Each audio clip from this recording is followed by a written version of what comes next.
Hi everyone, I am Christina Velez. So welcome to my channel once again. And so to continue with the same chapter of class 8, and that is making of the parliament, and we are going to do the topic that is controlling, guiding and informing the government. Now controlling, guiding and informing the government में अब हम क्या पढ़ेंगे, कुछ चीज़ें जहाँ पर हम जो है पार्लियामेंट को कंट्रोल कर सकते हैं, गवर्नमेंट कंट्रोल कर सकती है, गाइड कर सकती है, इन्फॉर्म द गवर्नमेंट को कुछ इन्फॉर्म कर सकती है पार्लियामेंट. ठीक है, that is all member of the parliament have the right to question the government policies and decision. So ये बहुत इंपॉर्टेंट चीज़ है कि जो मेंबर ऑफ पार्लियामेंट्स होते हैं, यानी कि जो एमपीज होते हैं, एमपीज को ये राइट रहता है कि वो गवर्नमेंट से क्वेश्चंस पूछ सकते हैं. ठीक है, can ask a question, can ask a question.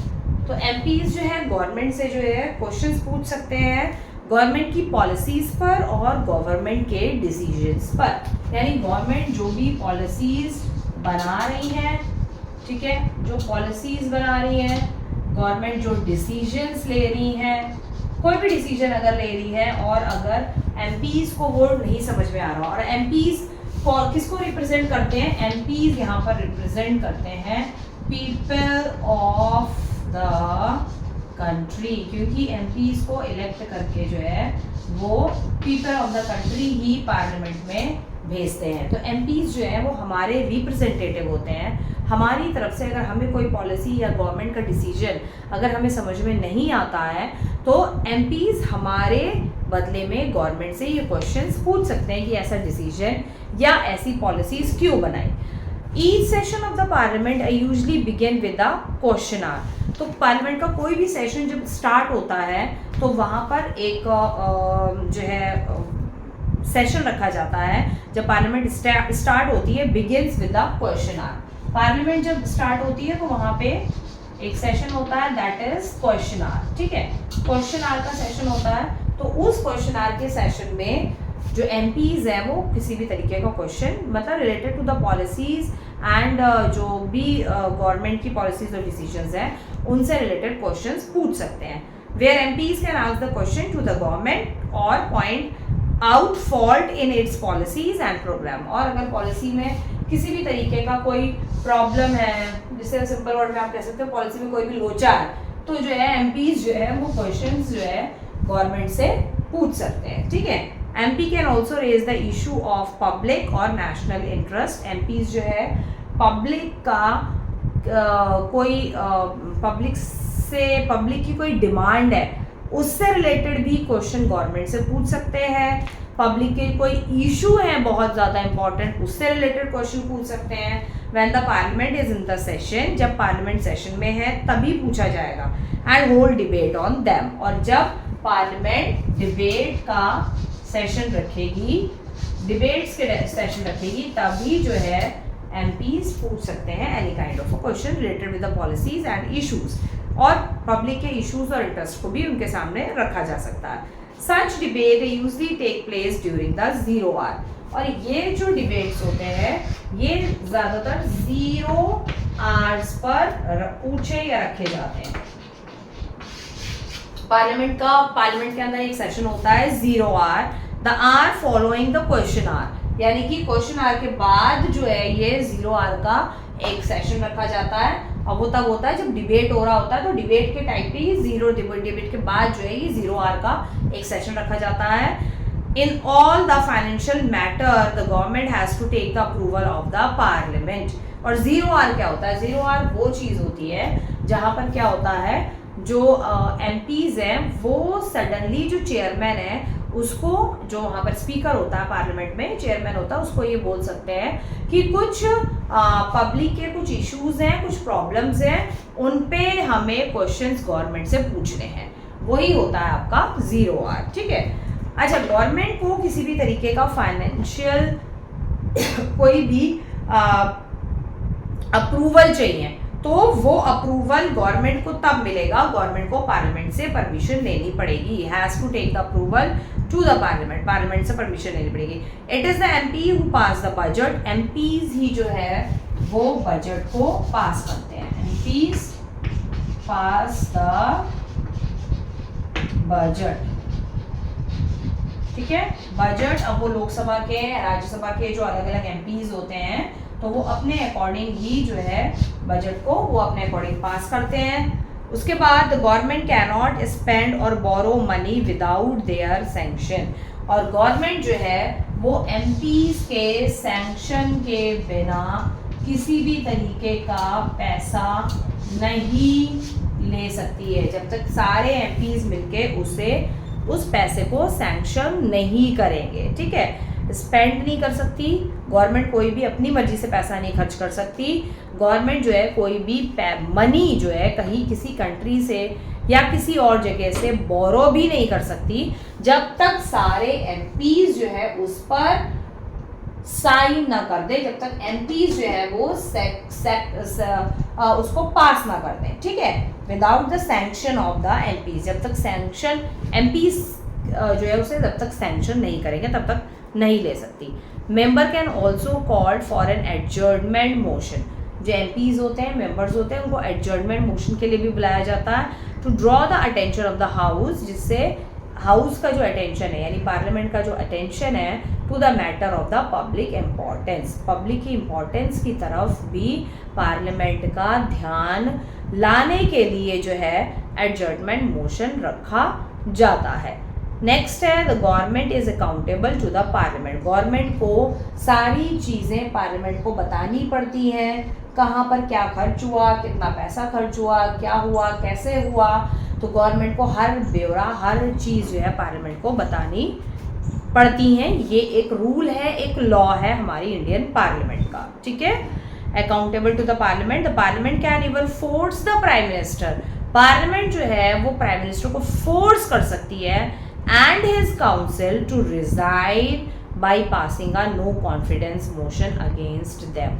अगर if the motion is pass, अच्छा ये तभी होता है, पार्लियामेंट फोर्स कर सकती है प्राइम मिनिस्टर को और उसके जो काउंसिल ऑफ मिनिस्टर हैं कि वो अपनी पोस्ट से रिजाइन कर दे, जबरदस्ती कर सकती है पार्लियामेंट, लेकिन ऐसा एक्चुअली में ऐसा कभी नहीं होता है। ये तब होता है जब प्राइम मिनिस्टर या उसके काउंसिल ऑफ मिनिस्टर काम सही ढंग से नहीं कर रहे हैं, पैसा खा रहे हैं, भ्रष्टाचार बहुत ज़्यादा बढ़ गया है, प्राइम मिनिस्टर कुछ नहीं कर रहे हैं, तभी ये बहुत ही सीरियस ऑफेंसिव में किया जाता है, अदरवाइज पार्लियामेंट ऐसा नहीं करती है, ठीक है। तो वो करने के लिए resign by passing a no confidence motion against them, no confidence motion pass किया जाता है पार्लियामेंट के अंदर, ठीक है। Now what is no confidence motion? No confidence motion क्या होता है? नो कॉन्फिडेंस मोशन होता है कि पार्लियामेंट में जितने भी एमपीज हैं, जितने ये मेंबर ऑफ पार्लियामेंट हैं, ये सारे के सारे नो कॉन्फिडेंस मोशन पे साइन कर देंगे, यानी कि सारे एमपीज जो हैं वो ये अगर साइन कर दें कि हाँ भाई प्राइम मिनिस्टर और इनके जो मिनिस्टर हैं, काउंसिल ऑफ मिनिस्टर, वो ठीक से वर्क नहीं कर रहे हैं, तो ये नो कॉन्फिडेंस मोशन जो है जारी हो जाता है। और नो कॉन्फिडेंस मोशन के बाद जो है प्राइम मिनिस्टर और काउंसिल ऑफ मिनिस्टर्स को रिजाइन जो है वो करना पड़ता है, ठीक है। Next is council of minister. अच्छा ये भी कैसे है कि if the motion is pass by the majority, अगर ये no confidence of motion majority में पास हुआ, मेजॉरिटी मतलब ज़्यादा से ज़्यादा मेंबर जो है प्राइम मिनिस्टर और काउंसिल ऑफ मिनिस्टर के अगर अगेंस्ट में हुए तभी पास होगा। The central government comprising the prime minister, central government जो है वो prime minister and his council of minister को कंप्राइज कर सकती है। अच्छा sorry, central government, prime minister और काउंसिल ऑफ मिनिस्टर्स जो हैं वो किस में आते हैं? वही गवर्नमेंट बनाते हैं। The government, the central government comprising, central government में कौन आता है?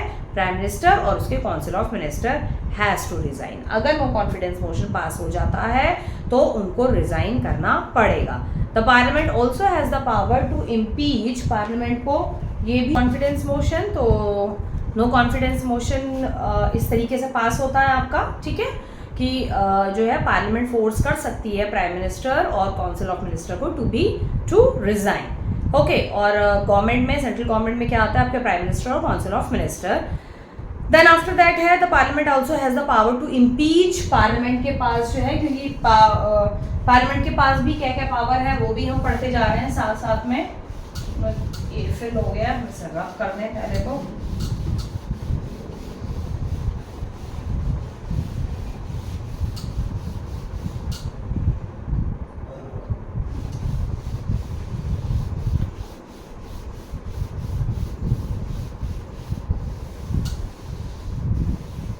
सो पार्लियामेंट के पास एक और पावर है, दैट इज इम्पीच की पावर होती है, ठीक है। Now what is impeach? That is remove from office the president and vice president and जज if it find it necessary. तो इम्पीच की पावर होती है पार्लियामेंट की। इम्पीच क्या होता है? दैट इज इम्पीच में पार्लियामेंट जो है वो, उसकी इतनी पावर है कि वो रिमूव कर सकती है। किस किस को रिमूव कर सकती है? That is president, vice president and जजेस को, ठीक है। If it is necessary, that is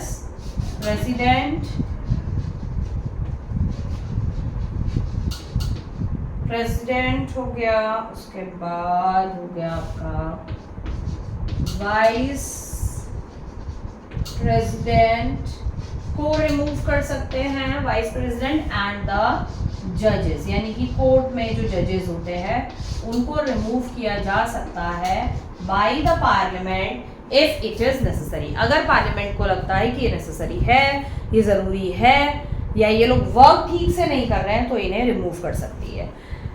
so in all important decision such as a trade agreement, और जितने भी इंपॉर्टेंट डिसीजंस हैं जैसे ट्रेड से रिलेटेड, डिक्लेयरिंग अ वॉर और इमरजेंसी, अगर वॉर डिक्लेयर करनी है या कोई इमरजेंसी है, किसी भी तरीके की इमरजेंसी है, ठीक है, पेंडेमिक की इमरजेंसी है, कुछ भी है, the approval of the parliament is necessary.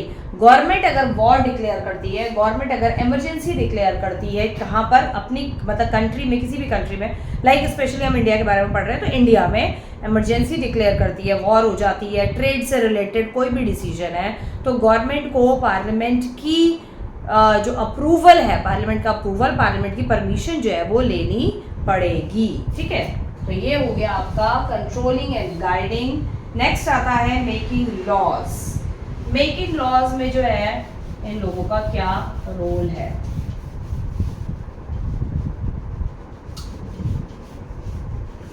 Next topic है हमारा making law is an important function of the parliament. Parliament law बनाती है, बहुत इंपॉर्टेंट फंक्शन होता है पार्लियामेंट का। People of the country also play an important role in the suggestion. People जो है वो भी पार्लियामेंट में लॉ बनाने के को लेकर सजेशन अपने दे सकते हैं, और इसका बहुत इम्पॉर्टेंट जो है रोल होता है।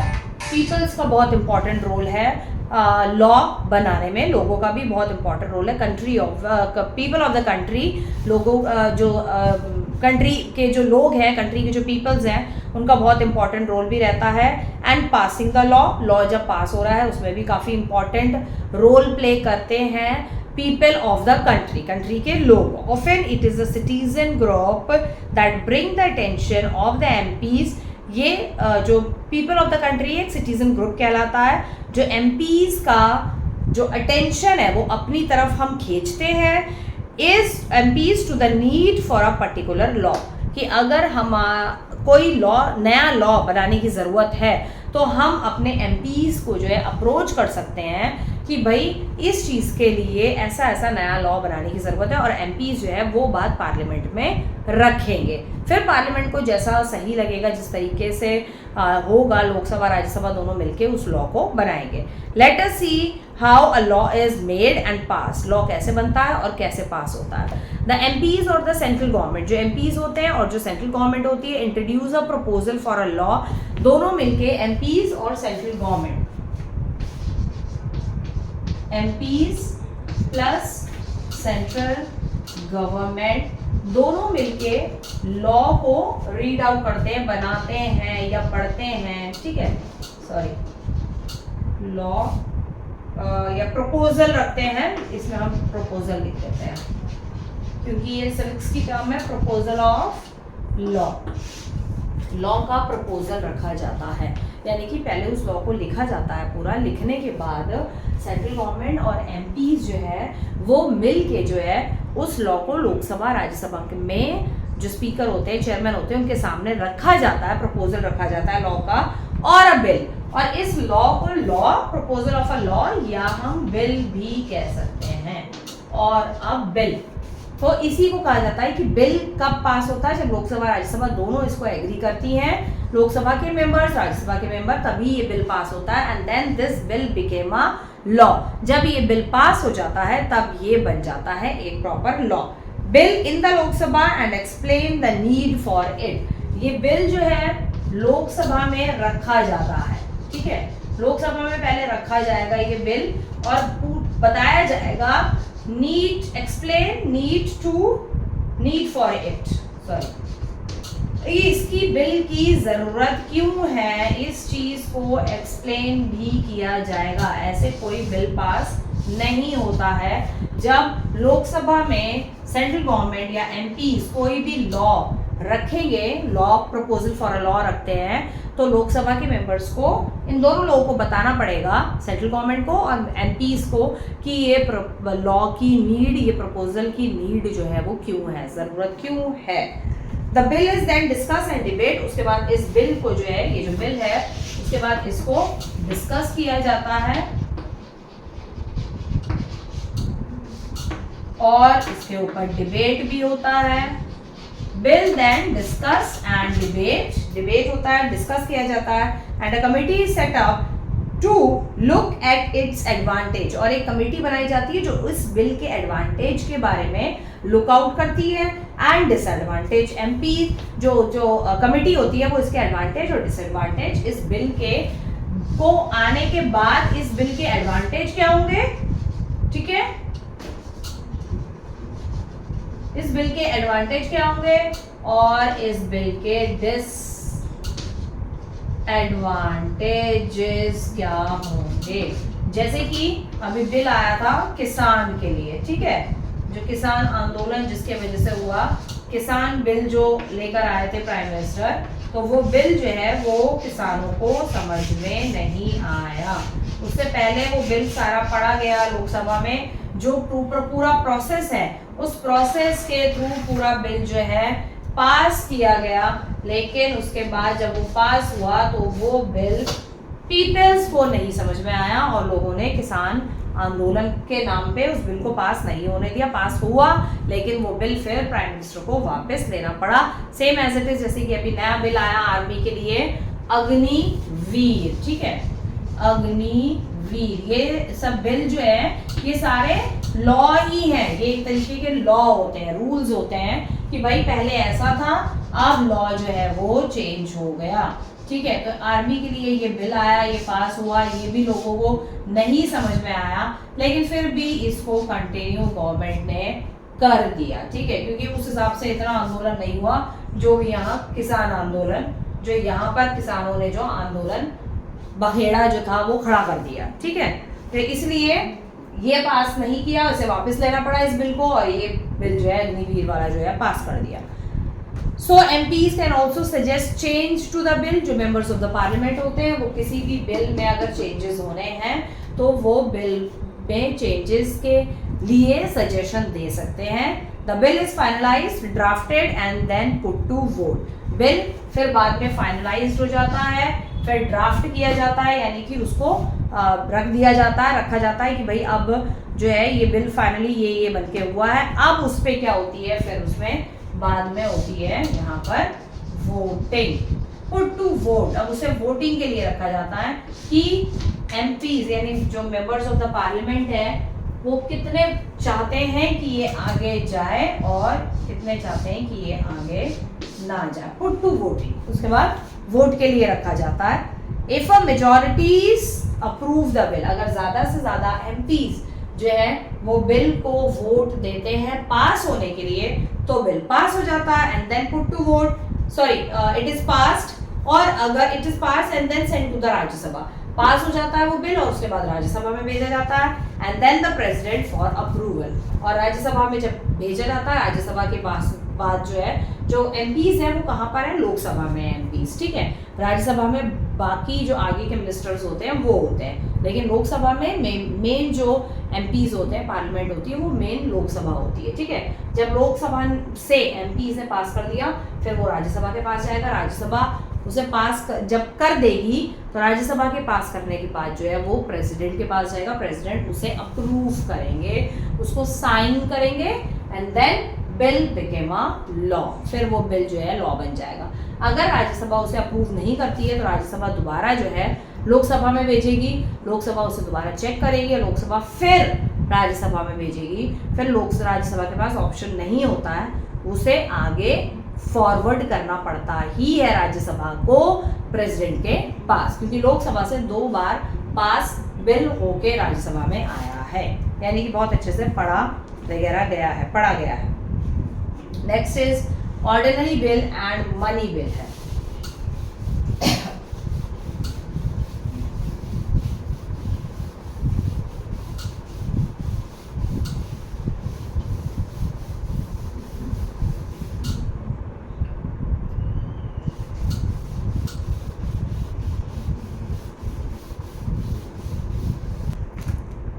ओके, सो ये हो गया आपका मेकिंग लॉज, लॉ कैसे बनाया जाता है। नेक्स्ट आता हमारा ordinary and the money bill. इसके बाद 2 टॉपिक आपके और रह गए हैं।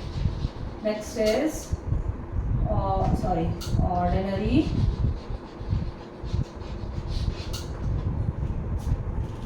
Ordinary and money bill. Ordinary bill और मनी बिल में क्या डिफरेंस है, ऑर्डिनरी बिल क्या होता है और मनी बिल क्या होता है। ठीक है, now let us start. The bill introduced in the parliament are usually of 2 types, ordinary bill and the money bill. Money bill deal with the finance, क्योंकि नाम से ही क्लियर है यहाँ पर मनी बिल। मनी बिल यानी कि budget हो गया आपका, रेलवे बजट हो गया, डिफेंस में खर्च करना है, इंडियन आर्मी के लिए खर्च करना है, जहां पर पैसा डायरेक्टली खर्च हो रहा है। रेलवे का बजट अलग होता है, पूरा साल का नहीं बल्कि पूरे 5 इयर्स का जो प्लान गवर्नमेंट बनाती है, कहां पर कितना इन्वेस्ट होना है, एजुकेशन में पैसा कितना खर्च होना है, सैनिटेशन में कितना होना है, रोड कंस्ट्रक्शन में कितना पैसा खर्च होना है, इलेक्ट्रिसिटी में कितना पैसा खर्च होना है, सीवर लाइंस जो अभी हमारे बरेली में यहाँ वहाँ पड़ रही है उसमें कितना पैसा खर्च होना है, यहाँ कितना इन्वेस्ट होना है, यहाँ मनी कितना इन्वेस्ट होना है। मनी मनी मनी, जब मनी मनी की बात हो जाती है यानी कि डील विद फाइनेंस, जहां पर पैसे की बात है, जहां पर फाइनेंस की बात है, तो वो बिल जो है कहलाएगा आपका money bill, deal with finance, जो कि फाइनेंस से डील करता है। Next is ordinary bill are law proposal no matter other than finance. Ordinary bill जो है वो लॉ बनाने के लिए जो है प्रपोजल होते हैं। ठीक है, लॉ प्रपोजल जो कि अभी मैंने आपको बताया, दैट इज किसान बिल जो आया था और अग्नि बिल, ये लॉ एक बनाया है, एक नया रूल बनाया है। ये लॉ प्रपोजल के लिए जो बिल होते हैं वो ऑर्डिनरी बिल आते हैं rather than the money bill. ठीक है, जैसे देखिए यहाँ पे no matter other than the finance, यानी फाइनेंस को छोड़ के जितने भी बिल्स होंगे, लॉ प्रपोजल जितने भी बिल्स होंगे वो आपके ऑर्डिनरी बिल में जो है वो आएंगे अदर देन फाइनेंस को छोड़ के। ठीक है, so next is while ordinary bill can be introduce in either house. Ordinary bill जो है वो ईदर हाउस, किसी भी हाउस में जो है पास हो सकता है, whether it is a Lok Sabha और राज्यसभा। ईदर हाउस किसी भी दोनों में एक में, किसी भी दोनों में से किसी एक उसमें पास किया जा सकता है। Money bill can be introduce only in the Lok Sabha, लेकिन जो मनी बिल है वो सिर्फ लोकसभा में ही इंट्रोड्यूस किया जाता है और लोकसभा में ही पास होता है। ठीक है, an ordinary bill can be sent back to the house in which it originate for reconsideration. जो ऑर्डिनरी बिल है वो दोबारा जैसे लोकसभा में रीजेनरेट होता है, जहां पर रीजेनरेट हुआ है, जहां रीजेनरेट ही है ना, रिकंसिडरेशन, जहां पर बिल रिकंसिडरेशन हुआ, जहां पे बिल बना है, मेक अ बिल, जिस पार्लियामेंट में बिल बना है वहां से ये राज्यसभा में जाता है, राज्यसभा इसको पास करेगी और आगे जाएगा किसके पास, जैसे कि भी बताया था, प्रेसिडेंट के पास जाएगा। प्रेसिडेंट फिर इसको अप्रूव करते हैं, ठीक है। तो अप्रूव करते हैं तो राज्यसभा जो है वापस लोकसभा के पास भेज सकती है बिल दोबारा से रिकंसिडरेशन, यानी दोबारा से पढ़ने के लिए, उसकी दोबारा से जांच करने के लिए कि आप अगर लोकसभा को समझ में नहीं आता है बिल तो ठीक है तो उसे दोबारा भेज सकते हैं। But if the house of origin refuses to make any change in the bill, अगर जहां पर बिल बना है वो अगर रिफ्यूज कर लेती है कि हम बिल में किसी भी तरीके के कोई चेंजेस नहीं करेंगे, यानी कि नो चेंजेस, अगर इस चीज के लिए लोकसभा या जहां पर बिल बना है वहां के जो मेंबर्स हैं वो रिफ्यूज कर देते हैं नो चेंजेस, इसमें कोई भी चेंजेस नहीं होगा, तब राज्यसभा को बिल जो है वो पास करके आगे भेजना ही पड़ता है। आगे देखो, changes to bill, to make any changes to a bill, a joint sitting of the both house can be called to resolve the deadlock। तो क्या हो जाता है, एक ना डेडलॉक की सिचुएशन आ जाती है। डेडलॉक यानी कि वो पास राज्यसभा जो है उसको आगे बढ़ाना नहीं चाहती है और लोकसभा जो है उसी बिल को आगे बढ़ाना चाहती है, तो ऐसी सिचुएशन में डेडलॉक हो जाता है कि ना यहाँ से कोई रिस्पॉन्स हो रहा है, ना यहाँ से कोई रिस्पॉन्स हो रहा है, ना कोई चेंजेस हो रहा है। इसी सिचुएशन को बोला जाता है आपका डेडलॉक की सिचुएशन, ठीक है। तो डेडलॉक के समय क्या होता है, फिर दोनों हाउसेस की बैठक होती है, यानी राज्यसभा और लोकसभा दोनों की बैठक, दोनों की सिटिंग होगी, दोनों साथ में बैठेंगे और साथ में बैठ के इस प्रॉब्लम को रिजॉल्व करने की कोशिश होती है। Resolve the deadlock such a joint sitting है usually presided by the Lok Sabha speaker. और ये जो जॉइंट दोनों साथ में जब बैठ के जब बातचीत करेंगे तो यहाँ पर जो स्पीकर है वो हेड होगा, ठीक है। स्पीकर यहाँ पर हेड होंगे, लोकसभा स्पीकर वो हेड होंगे, प्रिसाइड करेंगे, यानी कि जो दोनों की जो बैठक है उसको आगे बढ़ाएंगे, उसको प्रिसाइड करेंगे। When it come to the money bill, लेकिन जब मनी बिल पे आती है बात, the Lok Sabha is more powerful. Money bill के टाइम पे लोकसभा जो है वो ज्यादा पावरफुल होती है मनी बिल के टाइम पे, यानी कि लोकसभा ने अगर एक बार बिल जो है अगर बिल पास कर दिया है, पास द बिल, तो राज्यसभा जो है फिर उसे रिजेक्ट नहीं कर सकती है। Lok Sabha is more powerful, the Rajya Sabha can only recommend change in the money. तो लोकसभा जो है उस बिल में कोई चेंज करने के लिए रिकमेंड कर सकती है, सजेशन दे सकती है, रिकमेंड की आप इसमें ये चेंज करते हैं, करके देख लीजिए, recommend change in the money bill. However it's suggestion are not binding on the Lok Sabha, लेकिन उनका सजेशन लोकसभा माने या ना माने ये बाइंड नहीं है। लोकसभा की मर्जी है उसको मान सकती है, लोकसभा की मर्जी है उसे नहीं भी मानेगी, ठीक है। तो बाइंड नहीं है, लोकसभा बाइंड नहीं है, राज्यसभा की रिकमेंडेशन को मानने के लिए लोकसभा बाइंड नहीं है राज्यसभा की रिकमेंडेशन को मानने के लिए, ठीक है। तो मनी बिल के टाइम पर लोकसभा ज्यादा पावरफुल रहती है।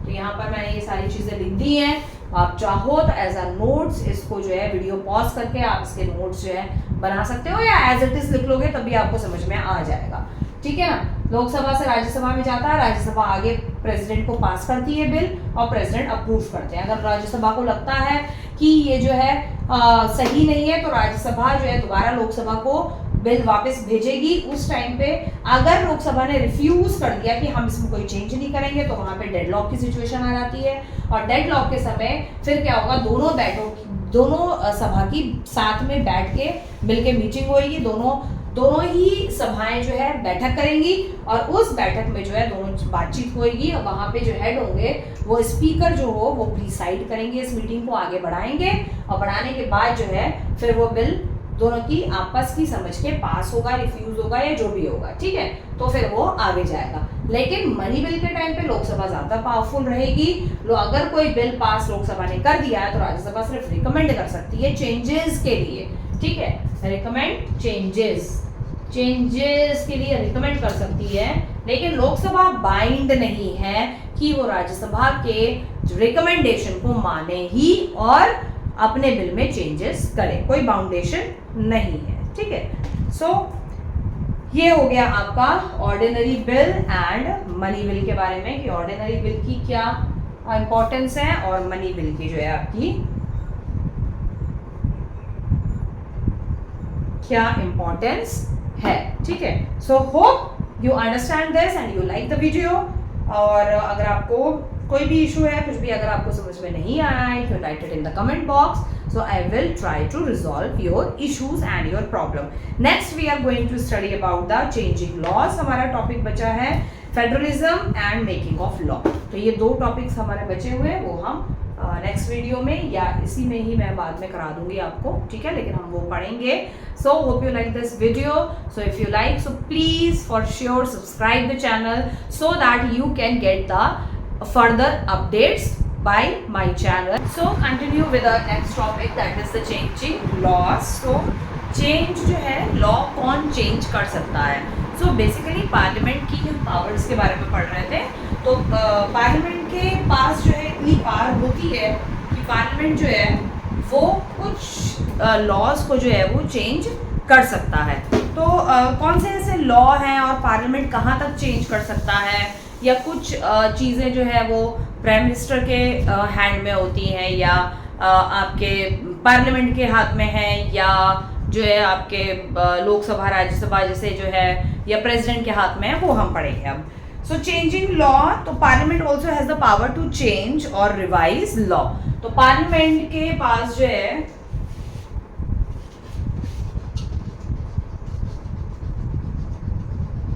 पार्लियामेंट के पास इतनी पावर होती है कि वो लॉ को जो है चेंज कर सकती है या रिवाइज भी कर सकती है। चेंज और जॉब खत्म हो गई है, चेंज और रिवाइज लॉ, ठीक है, लॉज। तो पार्लियामेंट जो है चेंज कर सकती है, रिवाइज कर सकती है लॉ को। So sometimes the people may find a particular law objectionable and begin to criticise it in public forum. अगर समटाइम्स पीपल, अगर कुछ जो है मतलब जो इंडिया पीपल है, हम जो इंडियन सिटीजन्स हैं, अगर गवर्नमेंट कोई भी लॉ बनाती है या पार्लियामेंट कोई भी लॉ बनाती है, अगर वो लॉ जो है ऑब्जेक्शनेबल है, यानी कि वो लॉ जो है वो ऑब्जेक्शनेबल, ऑब्जेक्शनेबल लॉ, यानी कि पीपल्स को वो लॉ जो है वो समझ नहीं आ रहा है, उनको लग रहा है कि ये लॉ जो है ऑब्जेक्शनेबल है, इस पे ऑब्जेक्शन करना चाहिए, तो लोग जो है उस पे ऑब्जेक्शन करते हैं। क्यों नहीं हो लोग जो है उस पे ऑब्जेक्शन कर सकते हैं एंड उसको क्रिटिसाइज कर सकते हैं पब्लिक फोरम में, ठीक है। एक पब्लिक फोरम होती है पीपल्स के लिए, जो सिटीजन्स ऑफ द कंट्री हैं उनके लिए वो पब्लिक फोरम बनाई जाती है, और वहाँ पर पीपल जो है वो इस तरीके का कोई लॉ अगर होता है जहाँ पर ऑब्जेक्शन उठाया जा सकता है, उस लॉ को जो है पब्लिक फोरम में जाके जो है उसके बारे में बता सकते हैं, पब्लिक फोरम में जाके जो है उसको क्रिटिसाइज कर सकते हैं। Next is this may put pressure on the parliament to change the law, जिसकी वजह से पार्लियामेंट के ऊपर जो है प्रेशर बन जाता है कि भाई ये लॉ जो है ऑब्जेक्शनेबल हो रहा है, और ये प्रेशर क्रिएट हो जाता है पार्लियामेंट के ऊपर कि टू चेंज द लॉ, कि भाई लॉ को चेंज करना पड़ेगा, ठीक है ना। कि जैसे कि अभी एग्जाम्पल जो मैंने आपको अभी बताया पहले वाले वीडियो में भी कि किसान आंदोलन वाला, ठीक है, अग्निवीर वाला जो लॉ बनाया था, तो वो लॉ जो थे ऑब्जेक्शनेबल थे, तो किसान आंदोलन जो किसान वाला जो लॉ था वो तो जो है चेंज कर दिया हमारी गवर्नमेंट ने, लेकिन अग्निवीर वाला जो है वो चेंज नहीं हुआ है, ठीक है। ये तो चेंज हो गया, लेकिन अग्निवीर वाला जो नया लॉ जो बिल पास किया था वो नहीं हुआ। Anyways, now if the people think a law is unfair, they can even move to the court against it। अगर लोग समझते हैं कि ये कोई भी लॉ अगर बनाया है वो अनफेयर है, तो कोर्ट के तरफ भी जा सकते हैं, कोर्ट में एक FIR या कोर्ट में एक केस जो है फाइल जो है वो कर सकते हैं इसके अगेंस्ट में। The parliament can also make changes to और अमेंड द कॉन्स्टिट्यूशन। तो पार्लियामेंट के पास ये भी पावर होती है कि टू मेक चेंजेस, लॉ में चेंजेस कर सकती है और अमेंड भी कर सकती है, ठीक है, उसे चेंज कर सकती है, उसे बदल भी सकती है, अमेंड कर सकती है कॉन्स्टिट्यूशन को।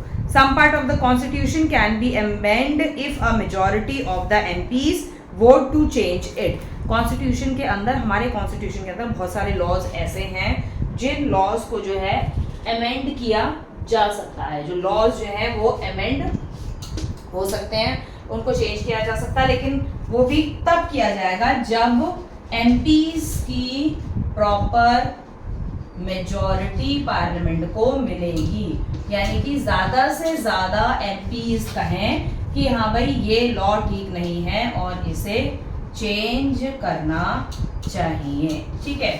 अगर मेजॉरिटी ऑफ एमपीज कहते हैं कि भाई इसे चेंज करना चाहिए, तभी पार्लियामेंट जो है उसको चेंज करेगी। However, there are few constitution provisions that the parliament cannot change with a simple majority. और हालांकि कुछ ऐसे, however, इसीलिए यहाँ पर लिखा हुआ है, हालांकि कुछ ऐसे few constitutional जो provisions है, कुछ constitution के अंदर कुछ ऐसे law भी हैं जो इस तरीके की मेजॉरिटी के बाद भी जो है कॉन्स्टिट्यूशन के अंदर वो चीजें जो हैं चेंज नहीं हो सकती हैं, ठीक है,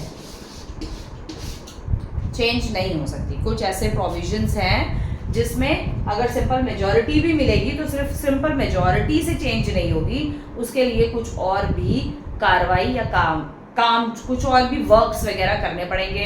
प्रेसिडेंट से सलाह लेना, गवर्नमेंट से सलाह लेना, पीपल से सलाह लेना, जो जनता है, या दोबारा इलेक्शन हो सकते हैं, कुछ भी ऐसा हो सकता है, मतलब उसके लिए कुछ और भी अलग प्रोविजंस है।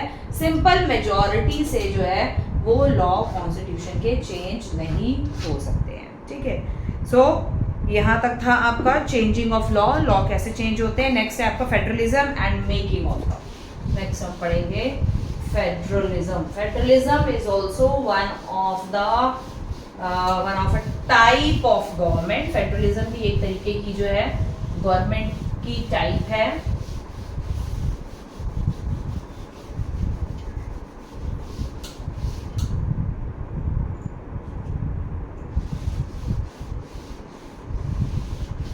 सो नेक्स्ट हमारा आता है फेडरलिज्म।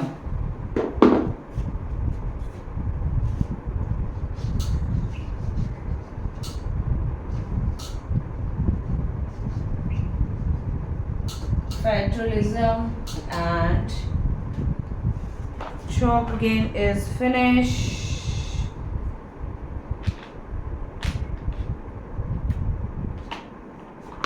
Federalism and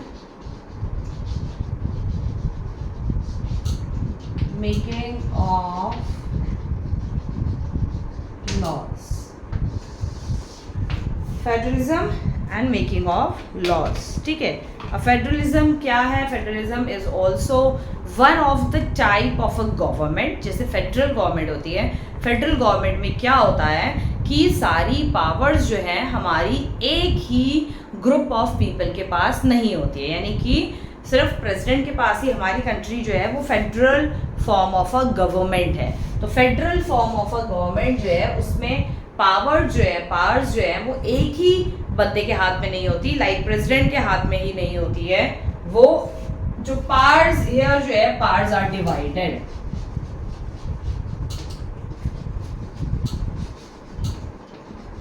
पावर्स जो हैं वो डिवाइडेड होती हैं। Now how? वो ऐसे कि कुछ पावर्स जो हैं वो प्राइम मिनिस्टर के हाथ में होंगी, कुछ पावर्स जो हैं वो आपकी प्रेसिडेंट के हाथ में होगी। या जैसे कि यहाँ पर अभी एक एग्जांपल मैं बता देती हूँ कि अगर कभी भी जो है वॉर डिक्लेयर हो जाती है, ठीक है, वॉर इमरजेंसी, मैंने पहले बता दिया है इसी वीडियो में, इसी चैप्टर में हमने पढ़ा है, वॉर हो जाती है, इमरजेंसी डिक्लेयर होती है, तो जब तक प्रेसिडेंट जो है अप्रूव नहीं करेंगे, until and unless president approve नहीं करेंगे वॉर या इमरजेंसी के पेपर्स पे, जब तक साइन प्रेसिडेंट की नहीं होगी तब तक कोई भी वॉर डिक्लेयर नहीं, वॉर जो है आगे नहीं बढ़ेगी। मतलब वॉर डिक्लेयर हो गई, कहने का मतलब है अब कोई रास्ता नहीं है, लड़ाई होनी ही होनी है। मान लीजिए फॉर एग्जांपल इंडिया पाकिस्तान की लड़ाई होनी है, तो वो होनी तो है लेकिन वो होगी तभी जब प्रेसिडेंट जो है जो पेपर्स होते हैं, जो वॉर के अलग पेपर्स जो बनते हैं, जब तक प्रेसिडेंट उस पर साइन नहीं करेंगे, ठीक है। दूसरा, कुछ पावर्स, ये फर्स्ट हो गया, सेकंड हो गया, कुछ पावर्स जो होती हैं वो होंगी हमारी पार्लियामेंट के हाथ में, पार्लियामेंट के पास। मैक्सिमम वैसे पावर्स जो हैं पार्लियामेंट के पास ही होती हैं, ठीक है। प्रेसिडेंट हो गया, और नेक्स्ट हो गया गवर्नमेंट के हाथ में कुछ, सॉरी गवर्नमेंट नहीं, जुडिशियल के हाथ में, जुडिशियल, ठीक है। जुडिशियल क्या हो गया यहाँ पे, जुडिशियल हो गया यानी कि supreme court and high court, ठीक है। तो कुछ पार्ट्स जो होती हैं वो हमारी जुडिशियल के हाथ में होती हैं, जिसमें प्रेसिडेंट या प्राइम मिनिस्टर जो है जिसमें इंटरफेयर नहीं कर सकते हैं, या पार्लियामेंट में इंटरफेयर नहीं कर सकते। कुछ पार्ट्स जुडिशियल में है, कुछ पार्ट्स पार्लियामेंट के हाथ में, कुछ प्रेसिडेंट और कुछ प्राइम मिनिस्टर, और उसके प्राइम मिनिस्टर और प्राइम मिनिस्टर के काउंसिल ऑफ मिनिस्टर्स जो होते हैं उनके हाथ में होती है, ठीक है। और prime minister and council of minister मिलके ही गवर्नमेंट को बनाते हैं, ठीक है। सो ये इतना हो गया। बाकी और इसमें क्या है ये मैं बता देती हूँ आपको। That is a federal system, federal structure, in a federal structure of a government both the states and जो आपका सेंट्रल गवर्नमेंट होता है कैन मेक अ लॉ। तो यहाँ पे स्टेट एंड सेंट्रल गवर्नमेंट, ठीक है, दोनों मिलके जो है लॉ बनाती है, मेक द लॉ, लॉस, दोनों मिलके लॉस बनाती है, मिलके लॉ बनाएंगी। And the constitution has divided the law making power between the parliament and the state legislature. और जो कॉन्स्टिट्यूशन है वो लॉ मेकिंग के प्रोसेस में दो पार्ट में कॉन्स्टिट्यूशन में पावर्स को डिवाइड किया गया है जब लॉ बनाना है। तो लॉ बनाते समय जो है पार्लियामेंट एंड स्टेट्स के बीच में जो है पार्ट्स जो है वो डिवाइडेड हैं। कुछ पार्ट्स जो है पार्लियामेंट के पास होती हैं, कुछ पार्ट्स जो हैं आपकी स्टेट लेजिस्लेचर के हाथ में होती हैं। नाउ देयर आर 3 लिस्ट, तो 3 लिस्ट होती हैं इसमें लॉ जिसके ऊपर बनाए जाते हैं। जो जो चीज़ें हैं जिसके ऊपर स्टेट लॉ बनाएगी, कुछ चीज़ें हैं जिस पे पार्लियामेंट लॉ बनाएगी, तो उसको लेके यहाँ पर जो है 3 स्ट्रक्चर्स दिए हुए हैं, 3 लिस्ट दी हुई है। वो लिस्ट क्या है वो हम देखेंगे अब।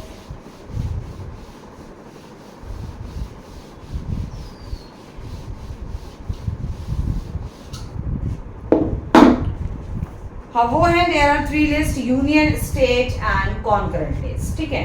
तो ये 3 लिस्ट हैं आपकी। फर्स्ट आती है आपकी यूनियन लिस्ट, ठीक है। सेकेंड है union list, then state, and third है आपकी कॉन्करेंट लिस्ट।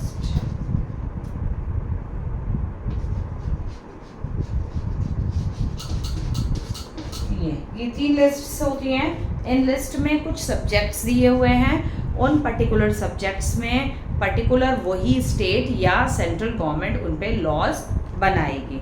अब कौन क्या है वो, there are 97 subject in the union list. Union list में 97 सब्जेक्ट्स आते हैं जिसके ऊपर यूनियन लिस्ट, क्योंकि यूनियन है तो सबकी यूनियन है, यानी कि इस पे सेंट्रल गवर्नमेंट जो है वो लॉ बनाएगी यूनियन लिस्ट में, which are of a national importance. जो इनमें ये जो 97 सब्जेक्ट्स हैं ये नेशनल इम्पोर्टेंस के ऊपर है, क्योंकि जब नेशन की बात आएगी तो वहाँ पर कौन वर्क करेगा, वहाँ पे सेंट्रल गवर्नमेंट वर्क करेगी, ठीक है। Union is to be called as central government, यहाँ पर वर्क करेगी सेंट्रल गवर्नमेंट, ठीक है।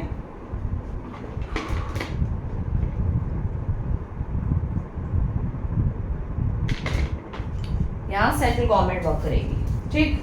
सो यूनियन की जब बात आएगी तो यहाँ सेंट्रल गवर्नमेंट काम करेगी। उसके बाद 97 सब्जेक्ट्स हैं। दीज सब्जेक्ट्स इंक्लूड, अब कौन कौन से हैं इसमें आते हैं, डिफेंस यानी कि डिफेंस यानी कि दूसरी कंट्री से अपने आप की सुरक्षा, यानी कि इसमें आ जाएगी आपकी डिफेंस में आर्मी, एयरफोर्स एंड नेवी। इससे रिलेटेड कोई भी अगर लॉ, रूल्स, रेगुलेशन बनाने हैं वो सेंट्रल गवर्नमेंट बनाएगी।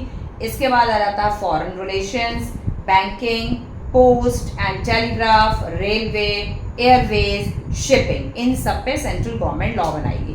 The parliament alone can make law on the subject included in the union list. Parliament जो है वो अकेले इन सभी पर जो है लॉ बना सकती है, इन सारे मुद्दों पर। Can makes law on the subjects included in the union list. अगर सेंट्रल गवर्नमेंट ठीक से वर्क नहीं कर रही है या सेंट्रल गवर्नमेंट में कुछ प्रॉब्लम्स है, तो ये पार्लियामेंट जो है वो ईजिली जो है इस पर आपके लॉ जो है इन टॉपिक्स पे जो है, इन मुद्दों पे जो है वो लॉ सेंट्रल गवर्नमेंट बना सकती है। ठीक है, नेक्स्ट आता है आपका, there are 61 subject, initially there are 66 in the state list. अब स्टेट लिस्ट में आते हैं 66 सब्जेक्ट्स जिन पे स्टेट गवर्नमेंट जो है वो लॉ बनाएगी। On which the state subjects make law. The list include police, agriculture, irrigation, education and health. इन पे स्टेट गवर्नमेंट जो है लॉज बनाएगी। रूल्स एंड रेगुलेशन नए नए निकालने हैं, चेंज करना है, कुछ भी करना है वो ये करेगी। There are 52 subjects in the concurrent. Concurrent में आ जाएंगे आपके 52 सब्जेक्ट। कॉन्करेंट लिस्ट वो होती है जहां पर सेंट्रल और स्टेट दोनों मिलके जो है वर्क करते हैं। स्टेट एंड सेंट्रल, ये दोनों लोग मिलके जो है इन 52 सब्जेक्ट्स पर वर्क करते हैं। और वो क्या है, concurrent list on which both the parliament and the state, यानी सेंट्रल यानी पार्लियामेंट, यहाँ पर पार्लियामेंट ही, सेंट्रल गवर्नमेंट को पार्लियामेंट ही है क्योंकि पार्लियामेंट में सेंट्रल गवर्नमेंट ही बैठती है, लोकसभा, राज्यसभा, प्राइम मिनिस्टर और जो काउंसिल ऑफ मिनिस्टर्स होते हैं।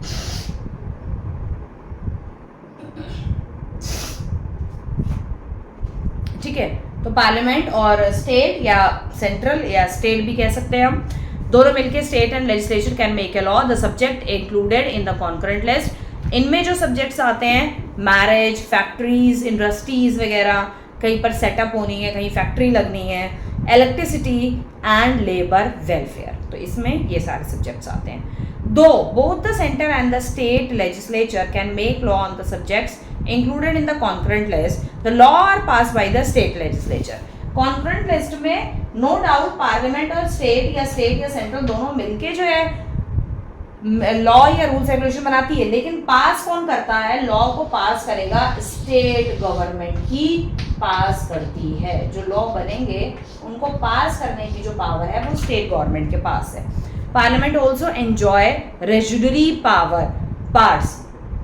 पार्लियामेंट के पास एक रेजुडरी पावर्स होती है, वो क्या होती है, this means parliament alone has a right to make a law on the subject that are mentioned neither in the union the state nor in the concurrent. ठीक है, वो मुद्दे जो रेजिडरी पावर्स क्या होती हैं कि पार्लियामेंट उन मुद्दों पे लॉ बना सकती है अकेले बैठ के जो मुद्दे ना ही यूनियन लिस्ट में आते हैं, ना ही स्टेट में आते हैं और ना ही कॉन्करेंट लिस्ट में आते हैं।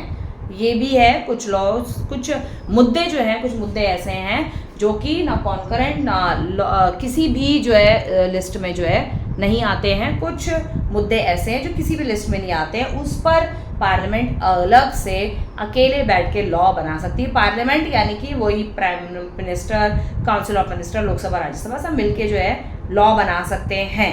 इसी को कहते हैं रेजिडरी पावर्स। ठीक है, तो ये यहाँ आपका ये कंप्लीट हो गया है चैप्टर।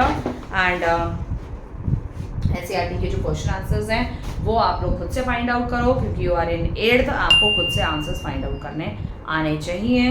हाँ, कहीं कोई ऐसी प्रॉब्लम है, कोई इशू है, आप मुझे कमेंट बॉक्स में लिख के भेजिएगा, I will try to resolve it. Okay, so I hope you like this video, you understand the chapter. So if you like it, so please share it with your friends. I'll see you next time. Bye bye.